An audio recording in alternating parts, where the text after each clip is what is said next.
আজকের ভিডিওতে শেয়ার করব বাসায় খুব ইজিলি কিভাবে এই সাসলিকগুলো বানাবেন। সামনে যেহেতু ঈদ আসছে, এই সাসলিকগুলো সার্ভ করলে কিন্তু যে কেউ খুশি হয়ে যাবে। সাসলিক বানানোর জন্য আমি চিকেনগুলোকে কিউব করে কেটে নিয়েছি। এখন এর মধ্যে দিয়ে দিচ্ছি রসুন বাটা আর আদা বাটা হাফ চা চামচ করে, লাল মরিচের গুঁড়া 1 চা চামচ, লবণ স্বাদ মতো, আর এখন এর মধ্যে আমি দিয়ে দিচ্ছি সয়া সস প্রায় 1 টেবিল চামচের মতো।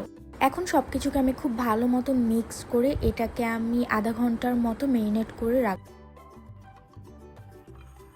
সাসলিকের জন্য আপনারা আপনাদের পছন্দের যে কোনো ভেজিটেবল নিতে পারেন। আমি এখানে পেঁয়াজ, ক্যাপসিকাম, গাজর আর টমেটো নিয়েছি।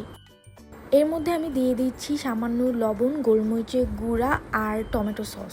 আপনারা চাইলে এই ভেজিটেবলগুলো চিকেনের মেরিনেশনেও মিক্স করতে পারেন, বাট আমি আলাদা করে সবসময় এইভাবে করি।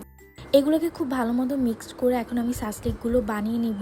এই রোজায় আমার এত সাসলিক বানানো হয়েছে, আমার সব স্কিউয়ারগুলো শেষ। সাসলিকে শুধু 2টা কাটি লেফট ওভার ছিল। তারপরে আমি ভাবলাম টুথপিক দিয়ে এগুলো বানাই, খুব সুন্দর বাইট সাইজের হবে, দেখতেও খুব কিউট।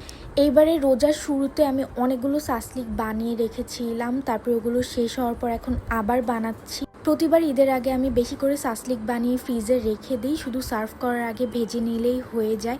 কারণ ঈদে এত বেশি কাজের চাপ থাকে, তখন আসলে এগুলো করার সময়ও থাকে না। আমি আমার পছন্দ মতো কাঠিতে চিকেন আর ভেজিটেবলগুলোকে এভাবেই সাজিয়েছি। সো এই তো সাসলিকগুলো বানানো শেষ, খুবই সুন্দর আর কালারফুল লাগছিল দেখতে। এখন আমি সাসলিকগুলোকে একটা এয়ারটাইট বক্সে এইভাবে সাজিয়ে নিচ্ছি। আপনারা এই সাসলিকগুলো ফ্রিজে 10 থেকে 15 দিন রেখে খেতে পারবেন। শুধু ভাজার 5-10 মিনিট আগে এটাকে আগে নর্মাল করে নেবেন, তারপরে অল্প তেলে এগুলো ভেজে নিলেই হয়ে যাবে। মেরিনেশনে যে পানিগুলো ছিল সেটা আমি এর উপরে দিয়ে এয়ারটাইট বক্সটাকে খুব ভালোভাবে লাগিয়ে এখন ফ্রিজে রেখে দিব।